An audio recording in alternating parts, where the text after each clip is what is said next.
ഉത്സവം ഒരു സാധനം വെച്ചുണ്ടാക്കണ്ട. ഞാനും കുഞ്ഞാപ്പം കല്യാണത്തിന് പോവാണ്. അനക്കുള്ളതും കൂടി ഒന്ന് കൊണ്ട. അന്തിക്ക് വരെ ഒരു സാധനം വേണ്ട. സെഡ് ഇട്ടിലേക്ക് ചോറൊക്കെ കിട്ടും. ഇങ്ങോട്ട് പോന്നാ. ഇതൊക്കെ എപ്പോഴേ കിട്ടുള്ളൂ. അന്തികൾക്ക് വരെയുള്ള ചോറുകളൊക്കെ ഈസി നടത്തു പോകും. ഇങ്ങോട്ട് പോരെ. ഇതൊന്ന് ഇട്ടരിയൊന്നേ. എവിടെ തല എവിടെ എപ്പെട്ടത്? ആ നടക്കേജിക്ക് ഈസി എടുത്തിട്ടില്ലേ? ആയിക്കോട്ടെ. മറ്റേതെന്താ രാവിലെ എനിക്ക് ചൂടാക്കി തിന്നാണ്ടാവില്ല. ആ വാ നടക്കേ. അടച്ച തമ്പുരാനെ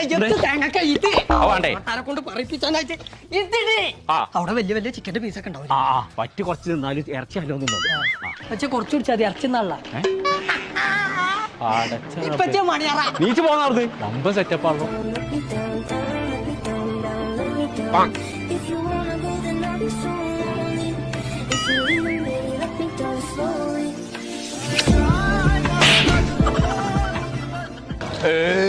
അൽഹംദുലില്ലാ, ഇത്ര നല്ലൊരു ഭക്ഷണം ഞാൻ അടുത്തൊന്നും നിന്നിട്ടില്ല. ഇത് ആരെ വെച്ചെന്ന് ചോദിച്ചെന്നെ വേണം. മലപ്പുറത്തുള്ള ഓർഡൈൻ കാറ്ററിംഗ്.